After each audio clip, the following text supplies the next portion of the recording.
All right, good morning. We'll start with the Pledge of Allegiance, please.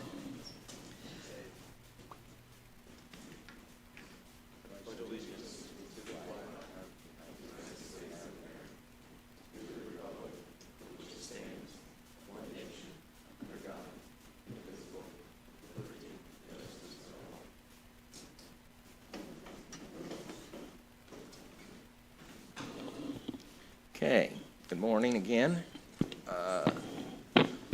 All commissioners and council present, our auditor. We have minutes and claims. All right, got July 18th minutes for you to approve. Any questions, additions, or deletions? Motion to approve. Second. All by aye? Aye.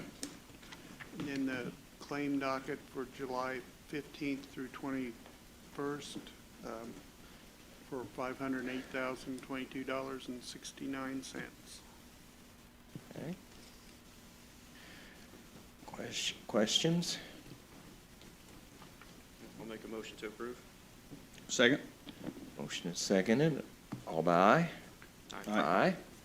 Then I have the July 20th payroll in the amount of $1,227,948.05 for approval. Questions, additions, deletions, anything? Motion to approve. Second, Jimmy, I see that you laid out all the payroll. Well, the Board of Accounts said that's the way we need to do it. They didn't like our former format. Yeah, second. Second. As we continue to break out, identify, and be transparent, correct? Correct. All by aye? Aye. Aye. Thank you. Okay. Next, we have a appointment to the Prairie Creek Fire Protection Board. I have it, Mike. I can read it real quick. Okay. This is to certify that Justin Cochran has been appointed to the Prairie Creek Fire District Protection Board for Vigo County on the 25th of July, 2023 to fulfill the remainder of Brady Medder's term for a 4-year term expiring on December 31st, 2024. In testimony, whereas the Vigo County Board of Commissioners have hereto set their hands and sealed this 25th day of July, 2023. That sounds so fancy. So I'll make the motion to approve. I'll second that. All by aye? Aye. Aye. Okay. Okay, now we have a, Mr. Wright, you've got a presentation on, why is Norm? Yeah, the Okay. First item, Commissioner, thank you for your, Oh, you've got two items. yes, Okay. correct. Thank you. The first item is on behalf of the Juvenile Center. Mr. Loudermilk, the Executive Director of the Vigo County Juvenile Justice Center, had contacted me and indicated that he had been in discussions with the Hamilton Center about providing both group and individual-based substance abuse counseling services for the detainees at the Juvenile Justice Center. And this is an agreement, a memorandum of understanding that lays out the terms by which Hamilton Center would provide those services, essentially agreeing to a minimum of 4 and no more than 8 sessions per month at an agreed hourly rate of $110. The other terms of the agreement are standard in that they are both agreeing to indemnify each other against any wrongful acts that one of them may commit. The both agreed to appoint a point of contact for discussions that need to be had on an ongoing basis, and Mr. Loudermilk is here to answer any other questions the commissioners may have. Questions? What kind of services, Norm? I mean, just your basic peer coach stuff, or? Yeah, we received a grant from them a couple years ago. That grant ran out, and so they have been, quite frankly, for over a year volunteering to come in. We have group therapy 5 days a week. They can't come one day. We have an extra day. And so their mentoring program, they continue, but then we felt that we needed to pay them for any additional services. So this is just going to start with, obviously, well, maybe not obviously, but it should be obvious that many of the children we have in there have substance abuse problems. And so this is just to start trying to address those issues. And then when the kids are released, it gives the Hamilton Center the opportunity to continue those counseling and therapeutic sessions once they're released from the center. So this money, this is paid for from Title I money. If, in fact, Title I is reduced to the point, because it's an algebraic formula that's figured based on our population that the federal government puts together in October, and you know how they are, so who knows what we're going to get. So we may get enough money to pay for this, but if we don't, we have money in our budget to pay for it, which is funded out of the non-reverting fund. So no matter how you slice it, it won't be costing Vigo County taxpayers anything. Thank you. All right, thanks for that explanation. Probably oversimplified a difficult situation, right? Yeah. Working on it. I'll make a motion to approve, Mr. President. Second? All right, all by aye? Aye. Aye. Thank you very much. Thank you, Commissioner. The next item is I believe the commissioners are aware of an effort of the prosecutor's office to procure a vehicle through tax-exempt financing. I have Mr. Grossman here, who I've talked with. I believe you have a resolution and lease agreement tied for that project. I believe if there are any questions related to it, I'm happy to try and answer them. But in essence, this is a method for the bank to be incentivized to lease this to a government agency. And steps are required on our part, an opinion letter on my part, and yeah, if there are any questions related to that, I'm happy to answer them. Okay, this one, we're adding this to our agenda here, but there's a couple of things. This agreement can be used for additional purposes That's correct. under the same agreement It's for a- county-wide type of things. It is a master lease agreement, so it establishes terms by which any procurement could be made under that lease. Okay. So, each would have to be, independently verified, but the lease agreement would allow that. Okay, excellent. So the terms of each additional schedule would be agreed upon, prior to entering into that additional schedule. And this is a lease. Yeah, there you go. So in essence, this is a lease purchase document, so,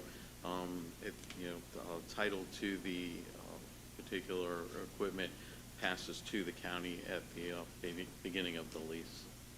Okay. So you would own it once you make your last payment. I mean, you own it technically all the way through, but once the last payment is made, the bank would release its liens. And Vigo County has had experience with the Crossroads Bank Group years ago. Yeah, back in 2010, we had did a lease purchase financing very similar to this for the county for a number of police cars Okay. for the sheriff's department. Mr. Grossman indicated he's had a long-standing relationship with the city of Terre Haute on a similar.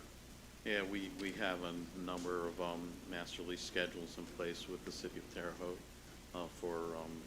we did police cars, radios for the fire department, police department, ambulances, stuff for the Parks Department, the cemetery department, as well as others. Okay. Any other questions? Make a motion to approve Resolution 2023-08. Second. All by aye? Aye. Aye. Thank you. Commissioners. Okay. Next item on the agenda is, we've got a couple alley vacates here. The next one is Whitcomb Heights. Mr. Barber, do you want to? Yeah, both of these would be ordinance 4 and 5 for both of them. Both of these alleys, you guys have seen before you got the maps. You guys had given favorable request to have a full petition process for these alleys to be vacated. The first one is for Robert Daub, who's at 2375 West Woodlawn Avenue. I can read the legal description if you want me to, but it's kind of boring, so. I'm all right with that. We've, these are alleys that have never been used. They were in the plat. I believe there's a ditch there where this alley is right now, and the. He is the only taxpayer that borders all of these Yes. alleyways. Okay. Yep, okay.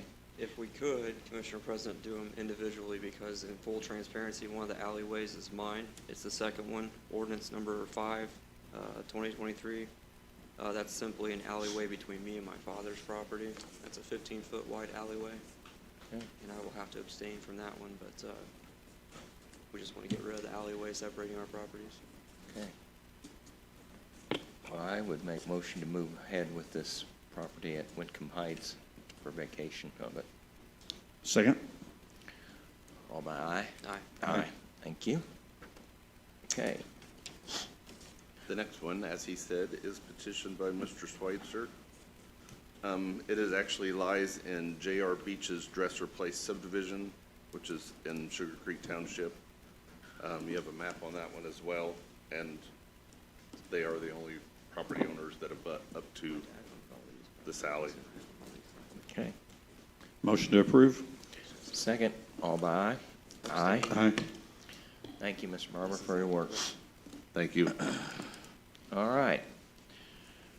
Having no other business on the official agenda, we are open for public comment at this time.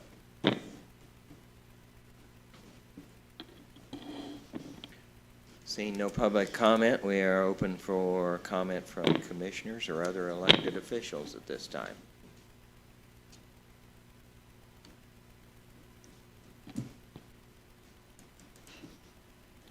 Well, commissioners are working on a lot of things, and I don't know, they're not completed yet, so I really won't go into a lot of detail on those types of things. Maybe you want to give an update on the Mount Rushmore. Yeah. That's a good one. Mount Rushmore, that's really good. Good job. Yeah, we closed the facility at the end of the day on Sunday. It's been a very popular site, but we thought after 3 weeks that anybody that wanted the chance to use that site has used it, and pretty much everybody that was going down there was turning to commercial work, and there are other options for them to get rid of debris, namely specifically at Republic Services, the Sycamore landfill. They'll take truckloads, $50 a ton, but if you have brush, you're probably looking at $20-25. So we made other arrangements. Now we're looking at getting it chipped and get rid of the pile because it is huge.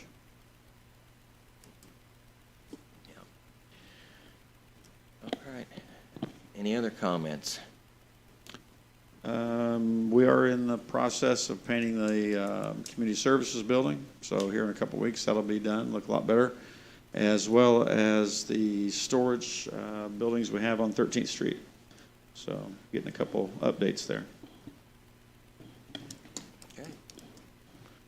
Nothing? Surprisingly. Okay. We will recess then. Thank you.